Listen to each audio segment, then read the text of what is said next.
እንኳን ከመንግስት አማካሪ ሚኒስትር ይቅርና ከተራ አክቲቪስትም የሚጠበቅ ነገር አይደለም። ስለዛሬ ማውራት ይችላሉ። ለምሳሌ ኢሃፓ ወጣቶችን አስገድሏል በከተማ የትጥቅ ትግል ምናምን ይላሉ አይደለ? we have moved on ኢንፋክት አሁን ምን እያደረጉ ነው? ከዛም ባለፈ ደግሞ የኢሃፓን ኮዝ ምናምንበት እንዳለ ሆኖ ኢሃፓ ተሳስቷቸዋል ብለን ላሰብናቸውና ከፐብሊክን በሚመጡ ጉዳዮች እኛ ከፐብሊክ ጋር ይቅርታ ጠይቀን የጨረስነው ኢሹ ነው። ስለዚህ ዛሬ እሱን በማምጣት የሚያሸማቅቁት የኢሃፓ አመራርም የለም አባልም የለም። ከህዝብ ልብ ውስጥም ሊያስወጡን አይችሉም። ያንን በማንሳት ምናልባት አፕሪሺየት አደርግ የነበረው ዛሬ እነሱ እያስገደሏቸው ስላሉ ወጣቶች፣ በጦርነት እየማገዷቸው ስላሉ ሲቪሊያንስ፣ ወላጅ አልባ ስላደረጓቸው ህፃናት፣ ስላስደፈሯቸው ሴቶች፣ መደፈራቸውን ደግሞ ስላቃለሉባቸው እናቶች፣ አሁንም ደግሞ እየተራበ ስላለው ህዝብ በእነሱ አገዛዝ ስር ሆኖ እየተራበ ስላለው ህዝብ ቢነግሩን አፕሪሺየት ይደረግ ነበር። አትሊስት they are man enough አድሚት ለማድረግ ስህተቶቻቸው ገብተዋል። እኛ እንዳልኩ በደንብ ይቅርታ የጠየቅንበት ጉዳይ ነው። በተለይ ኢሃፓ ተሳስቷቸዋል፣ አካሄዱ ልክ አልነበረም ብለን በምናምነው ጉዳይ ላይ ይቅርታ ጠይቀናል። ክሊር ያልነበሩ ነገሮችን ክሊር አድርገናል። we have moved on። ስለዛሬ ማውራት አለብን። ስለዛሬ እናውራ። እነሱ ትናንት ላይ ቆመው እኛን አኪዩዝ ከሚያደርጉት አሁን ለምሳሌ አሁን ላይ ያለውን የኢሃፓ አመራር ብታይ 90% ወጣት ነው፣ በ60ዎቹም የነበረ አይደለም። ስለዚህ እሱን አንስቶ እኛን ለማሸማቀቅ ከመሞከር በእኛ እድሜ እነሱ እያደረጉ ስላለው ነገር የዚህ መንግስት አካልም ሆነው ያለፈው መንግስት አካልም ሆነው ስላደረጉት ነገር ቢያወሩ ጥሩ ነበረ፣ የሚሰማቸውም ያገኙ ነበር። ያንን አላደረጉት። ምክንያቱም ማድረግ አይፈልጉም። የህዝብን ችግር መፍጠር ብቻ ሳይሆን የሚፈልጉት አለማመንም ጭምር ነው የሚፈልጉት። አንዳንዴ ችግር ፈጣሪ መሆን አንድ ነገር ነው፣ ችግሩን ደግሞ ዲናይ ማድረግ ደግሞ ሌላ ነገር ነው። ስለዚህ ሁለቱንም ነው እያደረጉ ያሉት።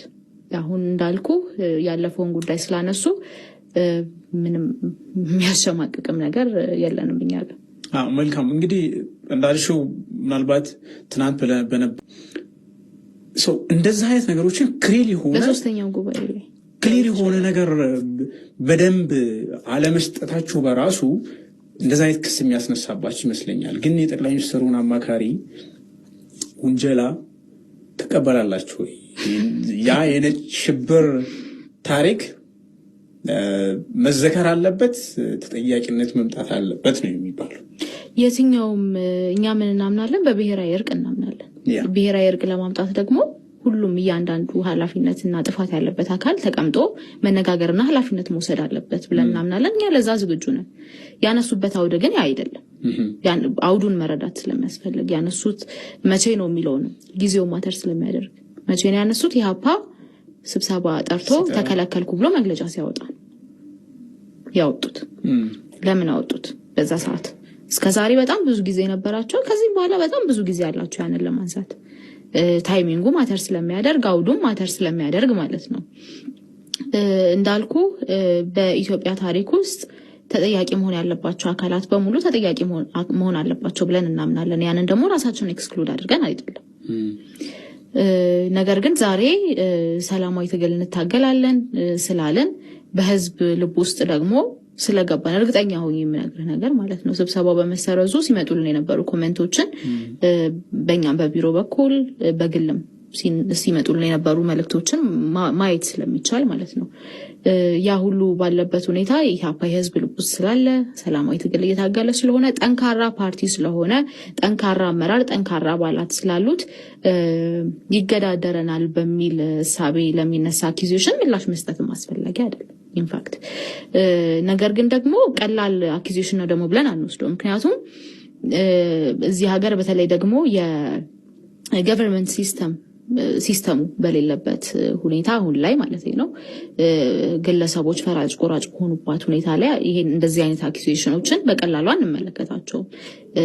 መሄድ ያለብንን እንሄዳለን፣ ልክ ስላይደለ ማለት ነው። ከህግ አንጻርም ልክ ስላልሆነ ምን ልታደርጉ ትችላላችሁ? ለምሳሌ ወደ ምርጫ ቦርድ ልትወስዱ ትችላላችሁ፣ ወደ ፍርድ ቤት ልትወስዱ ትችላላችሁ። ምንድነው ልታደርጉ የምትችሉ? ከዚህ በኋላ የሚመጡ በተለይ ደግሞ እንደዚህ የነጭ ሽብር የቀይ ሽብር የስልሳዎቹን ታሪክ በማንሳት የሚመጡ ሁኔታዎች መነሻቸው እነዛ እንዳይደሉ አንድ ለኛ ማስረጃችን ነው። ሁለተኛ አሁን ላይ እንደዚህ እናረጋለን ልልህ አልችልም። ነገር ግን ማድረግ የሚገቡንን ነገሮች ለምሳሌ ጥንቃቄ መውሰድም ልትለው ትችላለህ እኮ በትንሹ እንደዛ አይነት ነገሮችን እናደርጋለን። ነገር ግን አሁንም ቢሆን ነገ ተነስተው የቀይ ሽብርና የነጭ ሽብርን ታሪክ አንስተው አሁን ባለው የኢሃፓ አመራርና አሁን ባለው ኢሃፓ ላይ ለሚያደርጉት ማንኛውም ነገር ኃላፊነቱን ይወስዳሉ ብቻ ሳይሆን መነሻቸው ምን እንደሆነ ያሳያል። ዞሮ የሚመጣው አሁንም የኢትዮጵያ የሰላማዊ ትግል ምህዳሩ የፖለቲካ ምህዳሩ ምን ላይ ነው የሚለውን ነው። አሁን ላይ አንድ ስብሰባ መከልከሉ ከዛ ደግሞ የብዙ ዓመት ታሪክ አንስቶ ደግሞ አሁን ላይ በሰላማዊ መንገድ በምርጫ ቦርድ እንግዲህ ምርጫ ቦርድን ያምናሉ እኮ አይደለም ምርጫ ቦርድን እሱም እኮ መዝግቦት እየተንቀሳቀሰ ያለ ፓርቲ ነው። ስለዚህ እንደዚህ አይነት ህጋዊ ፓርቲዎች ላይ የሚደረግ አኪዜሽን ለአንድ ፓርቲ ብቻ የተሰጠ ነው ብለን አናምንም። ስለዚህ በተለይ ጠንካራ የሆነ ኦፖዚሽን ፓርቲዎች ነገር እነሱም ላይ ይሄ ችግር ይመጣል። ነገ እነሱም ላይ እንደዚህ አይነት እንትኖች ይመጣሉ። አሁንም እየተፈጠሩ ነው። የድሮ ታሪክን በማንሳትም ብቻ ባይሆን በተለያዩ መንገድ ፓርቲዎችን ለማዳከም ብዙ ስራ እየተሰራ እንደሆነ እናውቃለን። እኛ ላይ የደረሰ ነገር ስለሆነ ስለዚህ አሁንም ዞሮ የሚያሳየው የፖለቲካ ምህዳሩ ምን ላይ እንዳለና ብልጽግና ደግሞ ሰላማዊ ትግልን በምን መልኩ እንደሚመለከተው የሚያሳይ እንደሆነ ነው እኔም አንደርስታንድ ማድረገው። ምናልባት ከዚህ ጋር ከመድረክ ለሚቀርብላቸው ጥያቄዎች ምላሽ ይሰጣሉ። ለነሱም 15 ደቂቃ ሰጣለሁኝ። የመጀመሪያው ጥያቄ ትብብር ለኢትዮጵያ አንድነት ማንፌስቶአችሁ ላይ በእርግጥ ይሄኛው ንባብ ከኢሃፓ ማንፌስቶ ላይ የተወሰደ ነው። ነገር ግን በጋራ የምትከተሉት ሊሆን ስለሚችል ከዛ አንፃር ጥያቄውን ማነሳው ሶሻል ዲሞክራሲ የሚቃወመው ከፍተኛ ንብረት ማካበትን እና ሰርቶ አደሮችን ከመጠን በላይ መበዝበዝን ነው ይላል። ምን ማለት ነው? ቅድም እንደጠቀስኩት በኢትዮጵያ ውስጥ አሁን ባለው ሁኔታ የሀብት ከበርቴዎች ሳይሆን የስርዓት ከበርቴዎች አሉ ብለን እናምናለን። እነዚህ የስርዓት ከበርቴዎች የተወለዱት ወይም የተፈጠሩት ደግሞ የዜጎችን ሀብት በመበዝበዝ በሙስና እንዲሁም ደግሞ ከስርዓት ጋር ያልተገባ ትስስር በመፍጠር ነው ብለን እናምናለን። ስለዚህ አሁን ባለን አረዳድ ያሉት የስርዓት ከበርቴዎች ናቸው። እነዛን የስርዓት ከበርቴዎች ደግሞ በማስቆም ወደ የሀብት ከበርቴዎችን በመፍጠር እነዛ የሀብት ከበርቴዎች ለዜጎችም የስራ ዕድል በመፍጠር ለመንግስትም ትክክለኛውን ግብር በመክፈል የሀገር እድገት ላይ ከበርቴውን ማስቆም ማለት እኮ ኢንቨስትመንትን ማስቆም አይደለም። የተለያየ ከበርቴን የጠቀስኩልህ የሀብት ከበርቴና የስርዓት ከበርቴ ብያለሁ። በስንት ትከፍሉታላችሁ? ሁለት እየጠቀስኩልህ ነው። የሀብት ከበርቴ ብያለሁ፣ የስርዓት ከበርቴ ብያለሁ። ዴፊኒሽኑ ላይ መነጋገር እንችላለን። የስርዓት ከበርቴዎችና የሀብት ከበርቴዎችን በንጽጽር አስቀምጡ ብትባሉ ኢትዮጵያ ውስጥ የትኛው ይበዛል? የስርዓት ከበርቴ ይበዛል። ስለዚህ ከስርዓት ከበርቴው ላባደሩ ነው ከብዝበዛ እንታደገዋለን የምትሉት። በጥቅሉ ግን ኢትዮጵያ ውስጥ የዳበረ የከበርቴ ስርዓት አለ የለም? የስርዓት ከበርቴ አለ። የዳበረ የሚለው ላይ ነው እንጂ የዳበረ የስርዓት ከበርቴ አለ። እሺ፣ ማንፌስቶአችሁ ላይ ሌላ ቦታ ላይ ደግሞ በኢትዮጵያ ውስጥ የከበርቴው ስርዓት በወጉ አላደገም ትላላችሁ። እርስዎ ደግሞ የከበርቴው ስርዓት ኢትዮጵያ ውስጥ ያለው የከበርቴ ስርዓት የስርዓት የሚሆን ምንም የዳበረ ነው እያሉኝ ነው። ስፔሲፊኬሽን ይጎለዋል ማኒፌስቶ ላይ እርግጥ ነው። ነገር ግን እያልን ያለ ነው የሀብት ከበርቴዎች መፈጠር አለባቸው። የሀብት ከበርቴዎች ስንል በትክክለኛው መንገድ ለመንግስት በትክክል ግብር የሚከፍሉ ሰርተው ያገኙ ከላባደሩ ገንዘብ በመበዝበዝ ያልበለጸጉ ሰዎች መፈጠር አለባቸው። እነዛ ሰዎች ለሀገር እድገት እኩል አስተዋጽኦ ማድረግ ከዚህ በኋላ ይፈጠሩ ነው ተፈጥሯል ነው የሀብት ከበርቴዎች ያሉ በኢትዮጵያ ውስጥ በጣም በጥቂት የሚቆጠሩ ናቸው ብለን እናምናለን። ከሌሉ እናንተ ይሄ ክርክር ከተካሄደ ከ4 ወራት በኋላ ይሄ ዓመት ከተጠናቀቀ ከ30 ቀናት በኋላ መንግስት ትረገባላችሁ። በ4 ዓመት ውስጥ እንዴት ያለ ከበርቴ ፈጥራችሁ ነው ከከበርቴው ገንዘብ ከፍላችሁ ለሌላው የምታከፋፍሉ? በቅድሚያ የስርዓት ከበርቴዎች እንዳይኖሩ እናደርጋለን። ከመንግስት ጋር ያልተገባ ትስስር በመፍጠር ራሳቸውን የሚያበለጽጉና ምናልባትም በየመሸታ ቤቱ 1 ሚሊዮን 2 ሚሊዮን ባድ ምሽት የማይከፍሉ ከበርቴዎች መፈጠር አለባቸው ብለን እናምናለን። ምክንያቱም እነዚህ አሁን የጠቀስናቸው የስርዓት ከበርቴዎች ባልተገባ ሁኔታ የሀገርን ሀብት በማካበት ከስርዓት ጋር ያልተገባ ትስስር በመፍጠር ነው እየበለጸጉ ያሉት ብለን ነው የምናምነው። በትክክለኛ መንገድ ቅድም እንደነገርኩ የነፃ ገበያ ወይም ደግሞ የገበያ መር ኢኮኖሚ ነው የምንጠቀመው። የገበያ መር ኢኮኖሚ በመጠቀም ኢንቨስተሮችን እንስባለን፣ ኢንቨስተሮች ይሳባሉ፣ ፉክክር ይኖራል፣ ትክክለኛ የሀብት ከበርቴዎች ይፈጥራሉ። ስለዚህ ይፈጠራሉ ነው እያሉኝ ያሉት። የሀብት ከበርቴዎች ምንም ይሁን ስያሜያቸው ልዩነት አለው፣ መሰረታዊ ልዩነት አለው። ምንም ይሁን ማለት አንችልም። እሺ፣ በእናንተ በኩል የሀብት ከበርቴዎች ይፈጠራሉ ነው። በሚቀጥለው 5 ወር ውስጥ የሀብት ከበርቴዎች ተፈጥረው በሚቀጥሉት 5 ወር አይደለም። እናንተ መንግስት የምትሆኑት ከ5 ወር በኋላ ነው እኮ። ከዛ ፕሮሰስ ነው። ምንም ነገር ሂደት ነው። ኦቨርናይት ነገር አይደለም። ከፈጠራችኋቸው ከበርቴዎች ላባደሩን ትጠብቁታላችሁ። እኛ ምን ፈጥረው የስርዓት ከበርቴ አይደለም። ላባደሩ መጠበቅ ያለበት ከስርዓት ከበርቴዎች ነው። ምክንያቱም ላይ እንደሱ አይደለም የሚለው ከከበርቴው ስርዓት ነው የሚለው። የኢሃፓን ማኒፌስቶ ነው ያገኘው። የኢሃፓ አባል ነው እርሶ? ያወራ ያለሁት ስለ ትብብር ለኢትዮጵያ አንድነት ነው። የኢሃፓ ነው አይደለም የመጣሁት እኮ የትብብሩ ማኒፌስቶና የኢሃፓ ማኒፌስቶ የትብብሩ የኢኮኖሚ ስሪት ከዚህ ይለያል። ሙሉ በሙሉ አንድ አይነት አይደለም። ከፍተኛ ግብር መጣል የግል ባለሀብቱን ያስራል፣ ተስፋም ያስቆርጣል፣ ኢንቨስትመንትም ያቀጭጫል። እናንተ የምትከተሉት እናንተ ገብረዋለን የምትሉት ስርዓት ይሄን የሚፈጥር ነው። የሀገርን ኢኮኖሚ እና ዜጎችን ሊቀጥር የሚችል ኢኮኖሚ እንዴት ትፈጥራላችሁ በዚህ መንገድ? ከፍተኛ ኢኮኖሚ ከፍተኛ ግብር በመጣል ሁኔታ ከዚህ አሁን ካለው መንግስት የበለጠ እንጥላለን የሚል እምነት የለንም። ያም አይደለም እቅዳችን። ነገር ግን ተገቢ የሆኑ ግብሮችን በመጣል ግብሩ ለተገቢው የህዝብ ዓላማ እንዲውል እናደርጋለን። አሁን እየተጣለ ያለውን ግብር በተመን ነው በአሰራር ነው የምትቃወሙ? በተመንም በአሰራር። ተመኑን ታሻሽሉታላችሁ? ከምን ወደ ምን? አሁን ያለው በተለይ ደግሞ በመሰረታዊ አቅርቦቶች ላይ ያለው እንዲሁም ደግሞ አንዳንድ ግብር ሊጣልባቸው የማይገቡ ጉዳዮች አሉ። የተጋነነ ግብርም ለምሳሌ ከሰራተኞች የሚሰበሰብ ግብር የተጋነነ እንደሆነ እናምናለን። ከሲቪል ሰርቫንቱ ሙሉ በሙሉ ወይም ደግሞ ግብር የመሰብሰብ ፍላጎት አይኖረንም። ያ እንኳን ማሳካት ባንችል በጣም ዝቅተኛ ግብር ነው የምንጥለው። ስለዚህ በተመንም በአሰራርም በኩል አሁን ያለውን ሁኔታ አንከተልም። ግብር የምትቀንሱ ከሆነ የሀገር ውስጥ ገቢ ይቀንሳል። የሀገር ውስጥ ገቢ የሚቀንስ ከሆነ የልማት ጥያቄዎችን፣ የካፒታል በጀት፣ የክልሎች ድጎማ በጀትን፣ የዘላቂ ልማት ማስፈጸሚያ ግቦች ከየት ልታገኙ ነው? ግብር ስትቀንሱ ገቢያችሁ ይቀንሳል። የሀገር ውስጥ ገቢ የሚገኘው ከግብር ብቻ አይደለም። ኢትዮጵያን ካለማወቅ ምናልባት የመነጨ ጥያቄ ይመስለኛል። ምክንያቱም አሁን እኮ ለጦርነት እንኳን የሚውሉ በጣም ብዙ ቢሊዮን ዶላሮች እያየ ነው። ስለዚህ መንግስት የሀገር ውስጥ ገቢ ከምንድን ነው የሚገኘው? ከምንድን ነው እናንተ የምታገኙ? አሁን መንግስት እያገኘ ካላቸው አማራጮች ውጭ ምን ታመጣላችሁ ወይም ምን ትጨምራላችሁ? ስለ ግብር ብቻ ነው እያወራሁት። አሁን መንግስት እያገኘ ስላለው ሁኔታ አልገባውም። ነገር ግን ከግብር ብቻ አይደለም ገንዘብ ትጨምራላችሁ።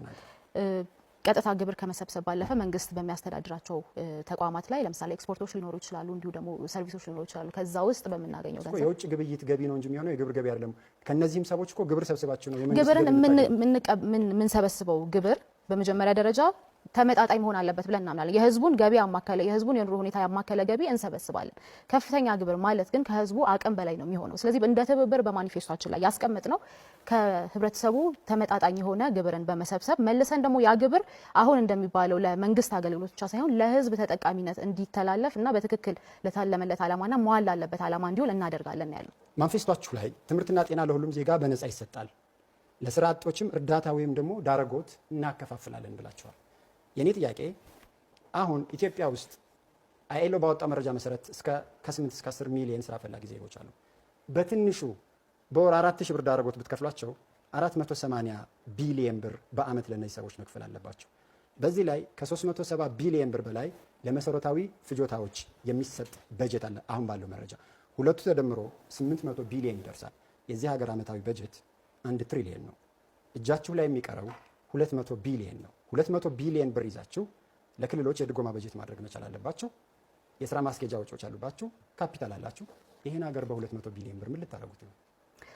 አሁን ላይ ያለውን ዳታ ነግረኸኛል። አሁን ላይ ስላለው ዳታ አይደለም የምናወራው። በሚቀጥለው ዓመት የምትረከቡት መንግስት የሚኖረው የቁጥር አቅም ወይም ደግሞ ይሄ ሎጂክ አግባብ ይሆን የነበረው ካልኩሌሽኑ አግባብ ይሆን የነበረው እያንዳንዱን የስራ አጥ አድርገን ስንደጉም ለመኖር ብናስብ ነው የሚለው ማኒፌስቶአችሁ። ለስራ አጦች ስራ እስኪያገኙ እንትኑ የተፈጠረው ክፍተቱ የተፈጠረው አንተ ያገኘኸው የኢሃፓ ማኒፌስቶ ነው። እኔ ያለሁት እንደ ትብብር ለኢትዮጵያ አንድነት ነው። እሺ የትብብር ለኢትዮጵያ ይሄኛውን ለስራ አጦች ዳረጎት እናደርጋለን የሚለውን ከኢሃፓ ወስዶ አይተገብረውም። ደግሞ ትብብር ይሄን ሀሳብ አይቀበለውም ማለት ነው። ያ እናደርጋለን። ነገር ግን የስራ አጥ ቁጥርን መቀነስ ነው ዋነኛ ዓላማችን እንጂ ማኒፌስቶአችሁ የሚለው ስራ አጦች ስራ እስኪያገኙ ድረስ ቃል በቃል ወርሃዊ ድጎማ እኮ ስለ ኢሃፓ ነው እያወራህ ያለኸው ነው እያልኩ ያለሁት ዳዊት።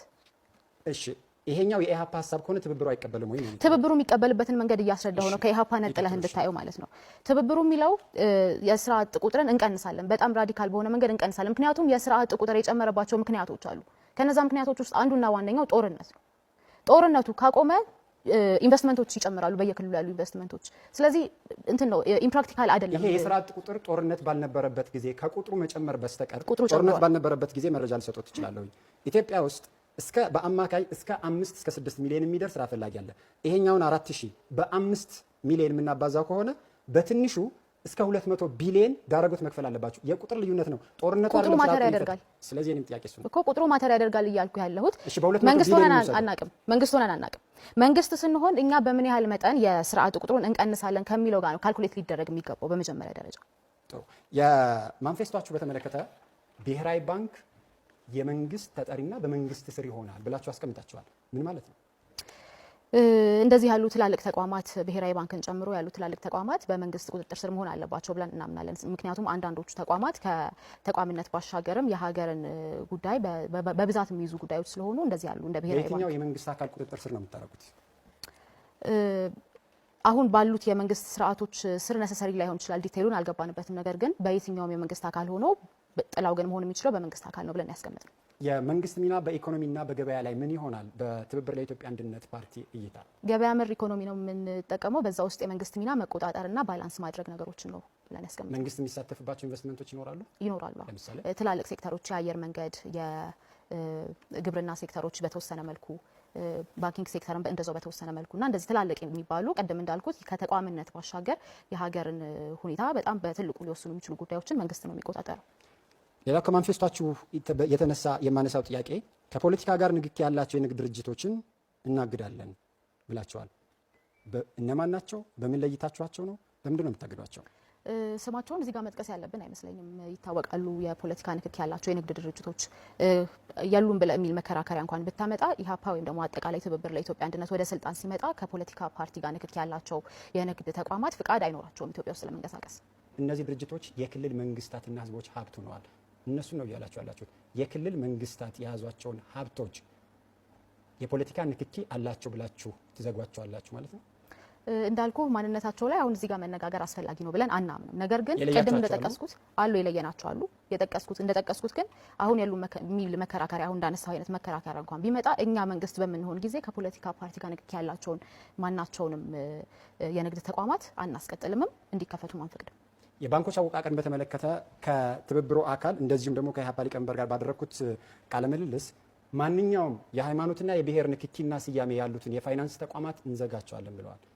ይሄ የትብብሩ አቋም ነው? አዎ። ለምንድነው የምትዘጓቸው? በመጀመሪያ ደረጃ እንደዚህ አይነት እንደ ኢህአፓም እንደ ትብብርም አንድ ህዝብ ነን ብለን እናምናለን። ስለዚህ በተለይ ደግሞ እንደዚህ አይነት መከፋፈልን የሚፈጥሩና ከዛ ባለፈ ግን ኢኮኖሚን ሊያንቀሳቀሱ የሚችሉ ነገሮች በሃይማኖትና በብሔር የተደራጁ መሆን አለባቸው ብለን አናምንም። ከሀገር ሰላም አንጻርም አጠቃላይ ደግሞ እኛ ከምናራምደው የስርዓት አይነት አንጻርም እንደዚህ አይነት ተቋማት ትክክል ናቸው ብለን አናምንም። ክቡራን ተመልካቾቻችን ወደ ቀጣይ ምዕራፍ እናልፋለን። የፖለቲካ ፓርቲዎች እርስ በርስ ጥያቄ የሚያቀርቡበትና ለቀረቡ ጥያቄዎች ምላሽ የሚሰጡበት ነው። ለጥያቄዎቹ እያንዳንዳችሁ 2 ደቂቃ ይሰጣል።